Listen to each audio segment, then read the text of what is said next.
পরিবার থাকলে ইসলাম থাকবে, পরিবার না থাকলে ইসলাম থাকবে না। ইসলাম টিকে থাকার সবচেয়ে বড় মাধ্যম হচ্ছে পরিবার টিকে থাকা। এই পরিবার টিকিয়ে রাখার জন্য ইসলামের অনেক হুকুম আহকাম পরিবার ভিত্তিক গড়ে উঠেছে। আর যারা পরিবারকে ধ্বংস করতে চায় তারা সেই হুকুম আহকামগুলোর বিরোধী সংস্কৃতি এবং রেওয়াজ সমাজে চালু করে দিয়েছে, যেন পরিবার ধ্বংস হয়ে যায়, পরিবার যেন টিকে না থাকে। কোনো মেয়ের যখন স্বামী মারা যায় তখন পরের দিনেই সেই মেয়ে বিবাহ বন্ধনে আবদ্ধ হতে পারবে না, এটা ইসলামের নিয়ম। কোনো মেয়ে যখন তালাক প্রাপ্তা হয় তখন পরের দিনেই সে আরেকজনের সাথে বিবাহ বন্ধনে আবদ্ধ হতে পারবে না, এটা ইসলামের নিয়ম। কেন? কেন তাকে ইদ্যত পালন করতে হবে? এটা বুঝার জন্য যে তার পেটে কোনো সন্তান আছে কি না। যদি পরের দিনেই সে বিবাহ বন্ধনে আবদ্ধ হয়ে যায় তাহলে সন্তান তার পিতৃ পরিচয় হারিয়ে ফেলবে, আর যখন সন্তান তার পিতার পরিচয় হারিয়ে ফেলবে তখন পরিবার ধ্বংস হয়ে যাবে। ইসলাম বলেছে যে কেউ যদি আরেকজনকে হত্যা করে তাহলে তুমিও তাকে ইসলাম বলেছে কেউ যদি আরেকজনকে হত্যা করে তাহলে তাকেও হত্যা করা যাবে। ইসলাম বলেছে কেউ যদি চুরি করে তার হাত কাটা যাবে। ইসলাম বলেছে কেউ যদি জামাত তথা ইসলামী খেলাফতের খলিফার আনুগত্য পরিত্যাগ করে খারিজি হয়ে যায় তাকেও হত্যা করা যাবে। কিন্তু তাদেরকে হত্যা কিভাবে করতে হবে? তাদের গলা কেটে দিলেই হত্যা হয়ে গেল, স্বাভাবিক হত্যা। কিন্তু কেউ যদি বিবাহিত অবস্থায় জেনায় লিপ্ত হয় তাহলে ইসলাম তাকে শুধু হত্যা করতে বলেনি। ইসলাম বলতেছে হাজারো মানুষের সামনে খোলা মাঠে সমাজের মানুষের সামনে চারিদিক থেকে ইট পাথর পাটকেল নিক্ষেপ করতে করতে একটা ইট গিয়ে তার নাকে লাগবে, বাপরে মারে করে চিৎকার করবে। একটা পাথর গিয়ে হাতে লাগবে, ভেঙে যাবে, রক্ত বেরিয়ে আসবে, বাপরে মারে করে চিৎকার করবে। একটা ইট গিয়ে মাথায় লাগবে, ঘেলু ফেটে ঘেলু বেরিয়ে যাবে, চিৎকার করবে। আর উপস্থিত হাজার হাজার মানুষ এই দৃশ্য দেখবে। এত নিষ্ঠুরভাবে কোনো শাস্তির বিধান ইসলাম দেয়নি। কেন এত নিষ্ঠুরতা? এত নিষ্ঠুরতা শুধু পরিবারকে হেফাজত করার জন্য। কথা মনে হয় বুঝাতে পারিনি। বিবাহিত অবস্থায় যখন আপনি জেনায় লিপ্ত হবেন তখন আপনি পরিবারকে ধ্বংস করে দিলেন। ইসলাম তালাকের বিধান কিভাবে দিয়েছে? একবারে এক বৈঠকে আপনি 3 তালাক দিয়ে দিবেন আর বিবাহ বিচ্ছেদ হয়ে গেল, অসম্ভব। পরিবার এত খেলতামাশার বস্তু নয় যে আপনি এক বৈঠকে রাগের মাথায় তালাক তালাক তালাক বলে দিলেন আর পরিবার বিচ্ছিন্ন হয়ে গেল, স্বামী স্ত্রীর সম্পর্ক বিচ্ছিন্ন হয়ে গেল। পরিবার ইসলামে এত খেলতামাশার বস্তু নয়। আল্লাহ সুবহানাহু ওয়া তাআলা বলতেছে তুমি যদি তোমার স্ত্রীকে ছাড়তেই চাও তাহলে কমসে কম 3 মাস সময় নাও। 3 মাস চিন্তা করো, 1 মাস চিন্তা করে একবার তালাক দাও, পরের মাসে চিন্তা করে আরেকবার তালাক দাও, তারপরের মাসে চিন্তা করে আরেকবার তালাক দাও। 3 মাস সময় নাও। এবং আল্লাহ সুবহানাহু ওয়া তাআলা তালাক দিতে নিষেধ করছেন, বলছে তুমি যদি তার ব্যবহারের উপর ধৈর্য ধারণ করো তাহলে তোমরা জানো না কিসের মধ্যে কল্যাণ আছে, হতে পারে তার মধ্যেই কল্যাণ আছে, তবুও তুমি তার উপর ধৈর্য ধারণ করো। কেন? তালাকে পরিবার নষ্ট হয়ে যায়, পরিবার ধ্বংস হয়ে যায়। 3 মাস চিন্তা ভাবনা করার পর যখন আপনি তাকে তালাক দিবেন তখন তালাক দেওয়ার পরই আবার ভাববেন তাকে বিবাহ করবেন, তা হবে না।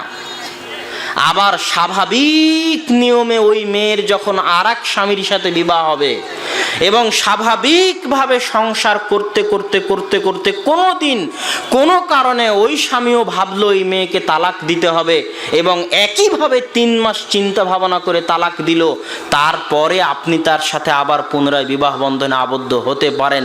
তার আগে হিল্লা বিবাহের মাধ্যমে আর যে কোনো মাধ্যমে পরিবার প্রথাকে খেলতামাশা বানানোর অনুমতি ইসলাম দেয়নি। কেননা ইসলামের টিকে থাকার মূল ভিত্তি হচ্ছে পরিবার।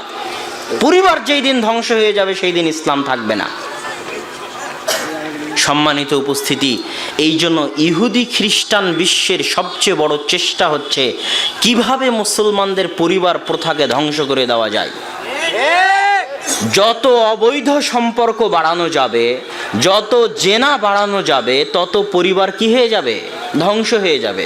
জারজ সন্তান বাড়বে, পিতৃ পরিচয়হীন সন্তান বাড়বে এবং আস্তে আস্তে পরিবার প্রথা থাকবে না, পরিবার ধ্বংস হয়ে যাবে, যেমনটা আমেরিকা, ইউরোপ সহ বিশ্বের বিভিন্ন দেশে ঘটতেছে।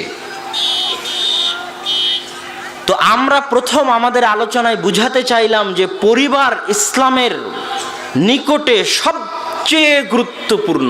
ইসলাম টিকেই আছে পরিবারের উপর ভিত্তি করে।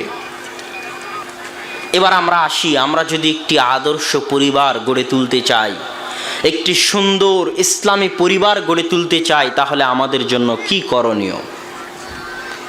প্রথমত পরিবারের শুরুটাই হয় বিবাহ বন্ধনের মাধ্যমে, বিবাহ বন্ধনে আবদ্ধ হওয়ার মাধ্যমে। এই বিবাহ বন্ধনে আবদ্ধ হওয়াটা যদি অপবিত্র হয়, তাহলে শুরুটাই হলো বরকতবিহীন, যেখানে কোনো বরকত নাই।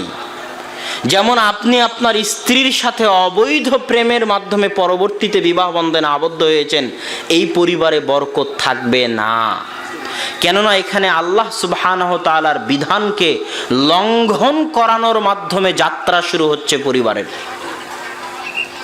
এবং এই পরিবার বেশি দিন টিকবেও না। কেন টিকবে না? যতদিন অবৈধ সম্পর্ক ছিল তখন উভয়ে চেষ্টা করেছে নিজেকে সবচেয়ে ভালো হিসেবে পেশ করার। প্রেমিক চেষ্টা করেছে নিজেকে সবচেয়ে ভালো হিসেবে পেশ করার প্রেমিকার সামনে, আর প্রেমিকা চেষ্টা করেছে সবচেয়ে ভালো হিসেবে পেশ করার প্রেমিকের সামনে। তো এই যুগটা ছিল তাদের জন্য স্বর্ণযুগ। তাদের লক্ষ্যই ছিল যে তারা কবে বিবাহ বন্ধনে আবদ্ধ হবে। বিবাহ বন্ধনে আবদ্ধ হওয়ার মাধ্যমে তাদের লক্ষ্য শেষ হয়ে গেছে, তাদের টার্গেট পরিপূর্ণ হয়ে গেছে। যেই দিন থেকে বিবাহ বন্ধনে আবদ্ধ হলো, সেই দিনের পরের দিন থেকে এবার গন্ডগোল শুরু। কেননা এবার সকলের আসল চরিত্র বের হয়ে আসতেছে। এতদিন তো অভিনয় করেছে, এতদিন প্রেমিকও অভিনয় করেছে ভালো হওয়ার, প্রেমিকাও অভিনয় করেছে ভালো হওয়ার, এবং তাদের লক্ষ্য ছিল বিবাহ বন্ধনে আবদ্ধ হওয়া। লক্ষ্য যখন পূরণ হয়ে গেছে, এবার উভয়ের আসল যে প্রকৃত চরিত্র সেটা বের হয়ে এসেছে। এবার ওটা যখন বের হয়ে এসেছে, তখন আর এই ছাদের নিচে আর শান্তি নাই, শান্তি পালিয়ে গেছে। আমি মনে হয় বুঝাতে পারছি না আপনাদেরকে। কিন্তু যখন পবিত্র সম্পর্কের মাধ্যমে যাত্রা শুরু হবে, তখন সেখানে আল্লাহর পক্ষ থেকে বরকত থাকবে। এক নাম্বার হচ্ছে আল্লাহর পক্ষ থেকে বরকত থাকবে। দুই, স্বামী স্ত্রী উভয়ই যেহেতু পরস্পরের নিকটে অপরিচিত, সেহেতু পরস্পরের মধ্যে যদি উভয়েরই আগে কোনো দিন সম্পর্ক না থাকে, তাহলে পরস্পরের মধ্যে এই চেষ্টা থাকবে নিজেকে কতটা ভালোভাবে পেশ করা যায় স্বামীর সামনে, আর স্ত্রীরও চেষ্টা থাকবে, স্বামীরও চেষ্টা থাকবে নিজেকে কতটা ভালোভাবে পেশ করা যায় স্ত্রীর সামনে। এই উভয় চেষ্টার মাঝে তাদের একটা লক্ষ্য থাকবে। কেননা যাত্রা তো শুরু হলো বিবাহ দিয়ে, লক্ষ্য থাকবে দীর্ঘস্থায়ী, বহুদূর পর্যন্ত পরিকল্পনা। এই দীর্ঘস্থায়ী লক্ষ্য নিয়ে আল্লাহ সুবহানাহু ওয়া তাআলাকে সন্তুষ্ট করার আশায় যখন বিবাহ হবে, তখন তার মধ্যে বরকত থাকবে। এখানে আর একটা কথা আপনাদেরকে বলে রাখি, বিবাহ খেল তামাশার জিনিস নয়, বিবাহ ইবাদত। বিবাহ কি? জোরে বলেন, শেষ মাথা পর্যন্ত। বিবাহ কি? বিবাহ হচ্ছে ইবাদত। রাসূল সাল্লাল্লাহু আলাইহি ওয়াসাল্লাম বিবাহকে সুন্নাত বলেছেন। এই বিবাহের মাধ্যমে আপনি শত শত হাজার হাজার নেকি অর্জনের পথ আপনার সামনে উন্মুক্ত হয়ে যাবে। আপনার রুজি রুটিতে আল্লাহ সুবহানাহু ওয়া তাআলা বরকত দিবেন। রাসূল সাল্লাল্লাহু আলাইহি ওয়াসাল্লাম আপনারা আব্বুর মুখে বহু বক্তব্যে শুনেছেন যে যত সন্তান হবে তত টাকা বেশি হবে, শুনেননি?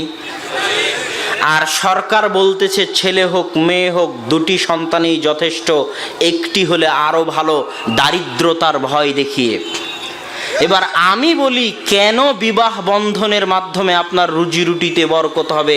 কেন সন্তানের মাধ্যমে আপনার রুজি রুটিতে বরকত হবে?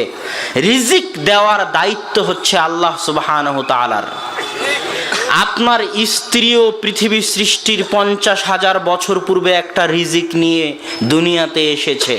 তার কপালে যে রিজিক লেখা আছে, যতদিন বাপের ঘরে ছিল ততদিন তার ওই রিজিকটা বাপের হাত দিয়ে আল্লাহ দিত, কেননা আল্লাহর জিম্মেদারি তার রিজিক পৌঁছানোর। যখন ওই স্ত্রীকে বাপের ঘর থেকে উঠিয়ে আপনি আপনার ঘরে আনলেন, তখন তার কপালে যে রিজিক লেখা আছে ওটা আল্লাহ আপনার হাত দিয়ে দিবে, আপনার রিজিক বাড়বে, কেননা তার রিজিকের দায়িত্ব আপনি উঠিয়েছেন আর আল্লাহ আপনার হাত দিয়ে তার রিজিক দিবে। যখন একটা সন্তান আপনার ঘরে আসলো, ওই সন্তানও পৃথিবী সৃষ্টির 50,000 বছর পূর্বে তার ভাগ্যে লেখা রিজিক নিয়ে দুনিয়াতে এসেছে।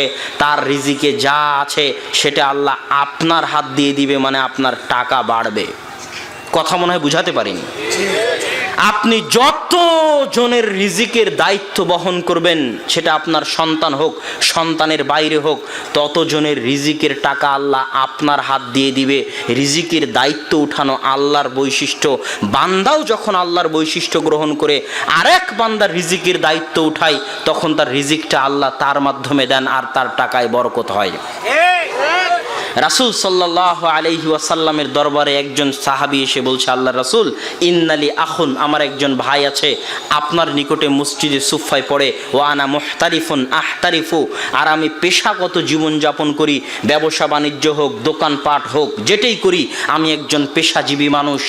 আমার ভাই তো আমার সংসারের কাজে সহযোগিতা করে না, পাল্টা আমাকেই তার খরচ বহন করতে হয়, আর সে মসজিদে নববীতে বেকার বসে থেকে আপনার দার্সে থাকে।